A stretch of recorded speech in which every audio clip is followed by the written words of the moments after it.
सत्य तीर्थेश्वर वर्धमान स्वामी के शासन में हम सभी रास्ते और उनकी यह पावन पीयूष देशना हम सभी के लिए परम उपकारी है। अनादिकाल से हमारी आत्मा में जो जन्म, जरा और मृत्यु रूपी रोग लगे हैं, उन रोगों का उपशमन करने वाली कोई परम औषधि है तो वह एकमात्र यह जिनवाणी है। भव्यात्मा ढवळ्या शेजारी बांधला पोवळा, वाण नाही पण गुण लागला। देवेंद्र भाव, समझ में आया कुछ? ढवळ्या शेजारी बांधला पोवळा, पर वाण नहीं पण गुण लागला। नहीं आया समझ में? बुंदेलखंड में कहा जाता है, खरबूजे को देखकर खरबूजा रंग बदलता है। अब समझ में आया। खरबूजे को देखकर खरबूजा रंग बदलता है। ऐसी कहावत है कि कितना ही अच्छा बुरा कोई हो, जो जिसके साथ रहता है उसके जैसे उसके भी परिणाम हो जाते हैं। एक खरबूजा, एक फल भी टोकनी में खराब हो तो पूरी टोकनी मां खराब हो जाती है। ऐसा क्यों होता है? अक्सर ऐसा देखा जाता है, कहा भी जाता है कि एक मछली पूरे तालाब को गंदी करती है। टोकनी में एक फल सड़ जाता है, उसके साथ रहते रहते बाकी के सब अच्छे फल भी सड़ने लग जाते। सड़ा हुआ एक फल था और अच्छे फलों की पूरी टोकनी थी, पर एक सड़ा फल पूरे टोकनी को सड़ा देता है। ये जैन दर्शन का सिद्धांत है। ये जैन दर्शन का सिद्धांत है, बंधित कवु पारणम कवच।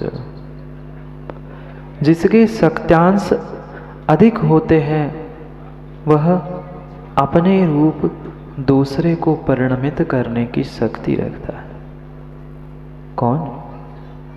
चाहे वस्तु दिखने में छोटी हो, बड़ी हो, जिसके शक्त्यांश अधिक होते हैं वह दूसरे वस्तु को अपने रूप कर ही लेता है। चाहे वह सामान्य व्यक्ति हो, चाहे कोई तपस्वी हो, चाहे कोई परमात्मा बनने वाला तीर्थंकर क्यों ना। पारसनाथ भगवान की स्तुति करते हुए समंतभद्र स्वामी यहाँ समझा रहे थे,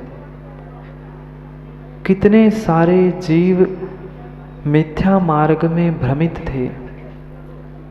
कभी पंचाग्नि तप तपते थे, कभी भोजन का त्याग करके मात्र पानी में राख घोलकर पीते थे। वे समझते थे कि मैं बहुत बड़ी तपस्या कर रहा हूँ, बहुत बड़ी साधना कर रहा हूँ, पर वह साधना नहीं कर रहे थे, वो मिथ्या मार्ग में उलझ चुके थे। संख्या में उनकी संख्या अधिक थी, पर एक तीर्थंकर के सामने, उनके तपस्या के सामने उनकी सब तपस्या फीकी पड़ गई। विश्वास मानना। क्यों माताओं? प्रश्न का उत्तर दोगे क्या? सही सही बताओगे? आपके घरों में दूध आता है क्या? आपके घरों में दूध आता है? 2 किलो, 5 किलो, 10 लीटर, जितना भी दूध हो, उस इतने बड़े दूध के बर्तन में माना कि धोखे से खटाई की एक बूंद पड़ जाए तो दूध तो बहुत सारा था ना। इतना सारा दूध था, पर एक खटाई की बूंद जैसे ही उसमें पड़ी, वह पूरा दूध फट गया। क्या एक बूंद भी पड़ने की जरूरत है? उस नींबू का एक बीज भी धोखे से बूंद नहीं पड़ी थी। नींबू की खटाई की बूंद नहीं गई थी, मात्र नींबू का बीज उसमें पहुंचा था। दूध बचेगा? दूध फट जाएगा। कितनी कितनी उस खटाई में एक बूंद के उस बीज में शक्ति है कि उसके संपर्क से ही वह इतना सारा दूध क्षण में फट जाता है। पुण्यात्मा और पापी जीवों का संपर्क बिल्कुल ऐसा ही हुआ करता है। जो तीव्र पाप कर्म के उदय से ग्रसित होता है, तीव्र पापी होता है, पुण्यात्मा के बीच में भी पहुंचता है, उनकी भी वरगणाओं को, उनके भी मानसिक तरंगों को बिगाड़कर पूरा काम बिगाड़ता है। और एक ऐसा भी पुण्यात्मा हुआ करता है जो पापियों के बीच रह के हुए भी उन पापियों का पाप छुड़वाकर स्वयं भी पुण्यात्मा रहता है और सबको पुण्यात्मा बना देता है। आज गर्भ कल्याणक पूर्व रूप है ना? क्यों बनाया गया गर्भ कल्याणक? कोई विशेष पुण्यात्मा आने वाला था, कोई विशेष पुण्यात्मा आने वाला था, इसलिए ये सब कुछ तैयारी चल रही थी। जो संसार के मिथ्या मार्ग में, विपरीत मान्यताओं में उलझे हुए जीवों को बाहर निकालने के लिए कारणभूत था, ऐसा एक कोई अंतरात्मा बनने वाला परमात्मा किसी माँ के गर्भ से जन्म लेने वाला था। भले ही परमात्मा हो, भले ही तीर्थंकर प्रकृति का उदय आने वाला हो, भले ही वह भगवान बनने वाला हो, पर जन्म जब भी होगा, माँ कहाँ से होगा? एक माँ के गर्भ से ही उस बालक का जन्म होगा।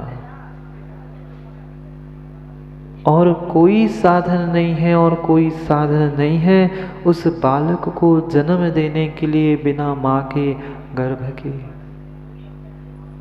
करनी है बहुत सारी चर्चा करनी है उस गर्भ और गर्भ कल्याण के बारे में। पता नहीं कहाँ आज हमारा विवेक, हमारी संस्कृति, हमारे परिणाम जा रहे हैं। हमें ना अपने लिए समय है, ना अपने आने वाले संतानों को देने के लिए समय है क्या?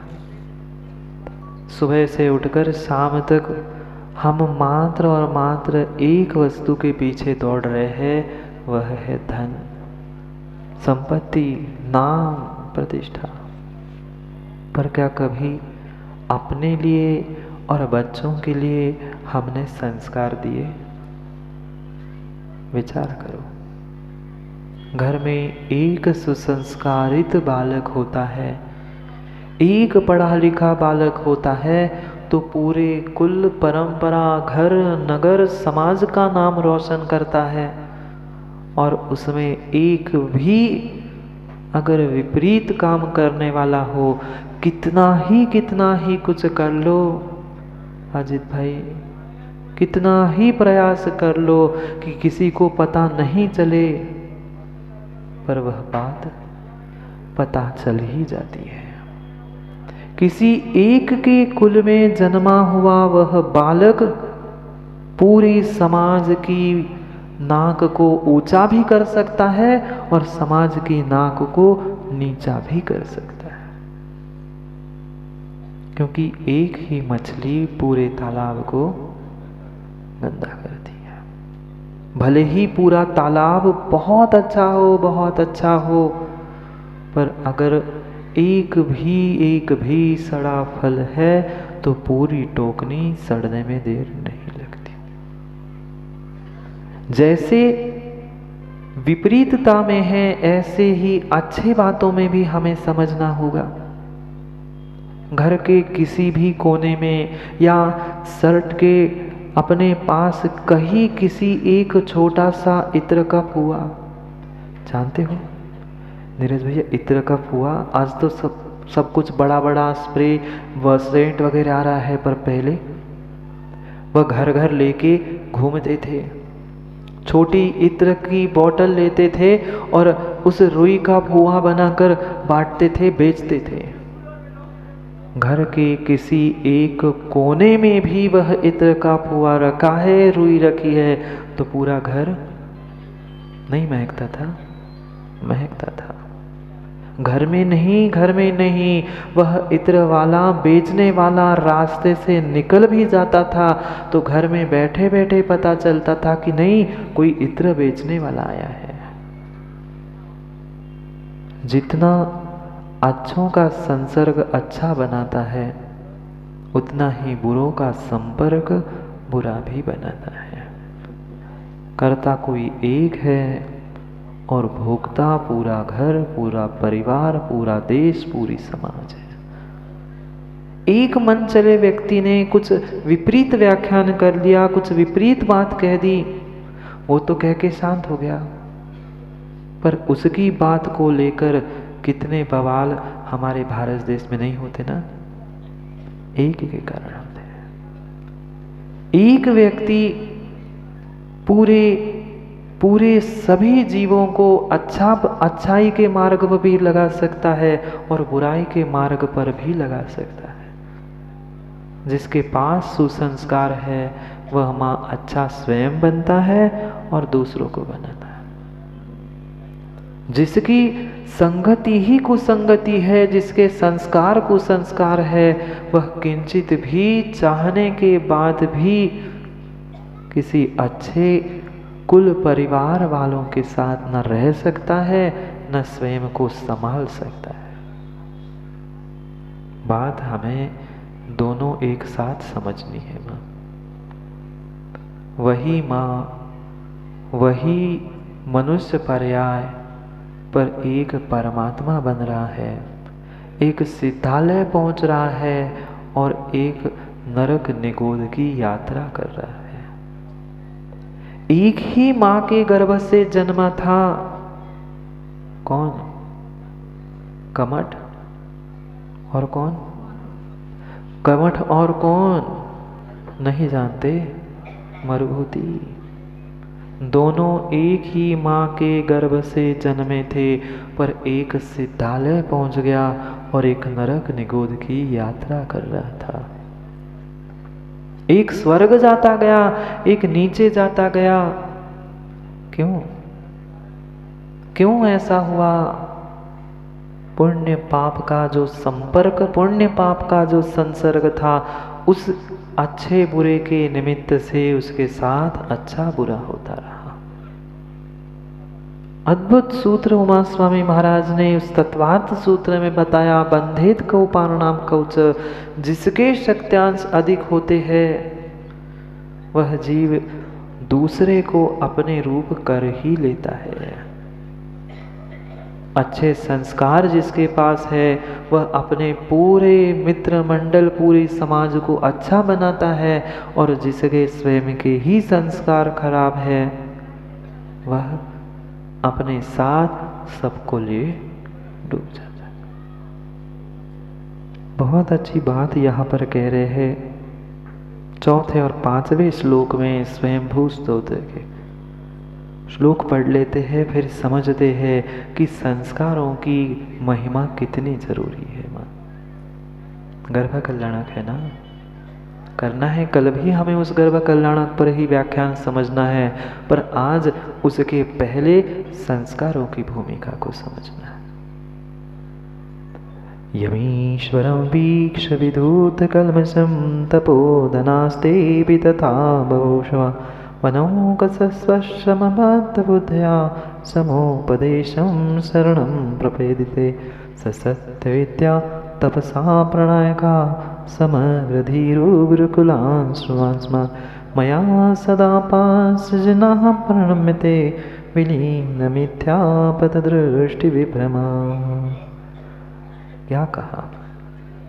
ऐसे भी एकांतवादी मिथ्या दृष्टि तपस्वी जीव थे जो महीनों महीनों भोजन का त्याग करके जंगल में रहते थे, पर उनका तप सम्यक तप नहीं था, क्योंकि एकांत से वह मात्र और मात्र लौकिक कार्य के सिद्धि के लिए तपस्या कर रहे थे। चारों तरफ से अग्नि लगाई, भीतर बैठ गए। हाँ, पंचाग्नि तप।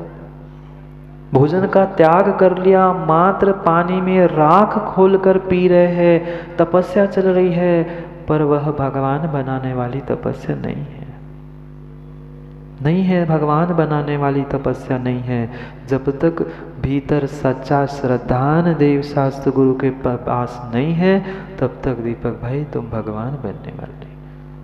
लाखों करोड़ों वर्षों तक की तुम तपस्या कर लेना, पर सच्चे देव शास्त्र गुरु के चरणों में अगर हमारी श्रद्धा भक्ति विश्वास नहीं है, तो हम भगवान नहीं बन सकते। क्या कहा आचार्य महाराज ने? क्या कहा आचार्य महाराज ने? हे पारसनाथ भगवान, आप कितने अद्भुत थे, कितनी प्रचंड शक्ति आप में थी, कितने अधिक अच्छे परिणामों से साथ आपका जन्म हुआ था। कहाँ तो वे हजारों साल से तपस्या करने वाले मिथ्या दृष्टि तापस, और कहाँ आप मात्र 4 महीने में तपस्या करके बनने वाले केवली। सालों से तपस्या करते रहे, पर बेचारों को किसी बात की सिद्धि नहीं हुई। परेशान हो गए, दुखी हो गए, हम सालों से तपस्या कर रहे हैं, हमें कुछ क्यों नहीं मिल रहा। और वो 4 महीने हुए मात्र तपस्या करके और केवल ज्ञान प्राप्त करके वह समोशरण में बैठ गया। कौन? पारसनाथ भगवान। एक जीव ने उन मिथ्या दृष्टि तापसों को इस तरह से परिवर्तित कर दिया कि उन्होंने अपना मिथ्या तप, मिथ्या ज्ञान, मिथ्या दर्शन सब छोड़कर पारसनाथ भगवान के शिष्य बन गए। कौन बना? एक अच्छा व्यक्ति पूरे अपने मित्र मंडली को, सबको अच्छा कर सकता है, और एक बुरा व्यक्ति पूरे घर परिवार को बर्बाद कर सकता है। वह मां संतान होती है। जब घर में संतान होती है, वह घर कुल परंपरा को ऊंचाई पर ले जाने का काम करती है। और जो कुसंतान होती है, लड़के होते हैं, वे विश्वास मानना माता पिता कितना ही संस्कार दे, पर वह अपनी बात नहीं छोड़ पाते।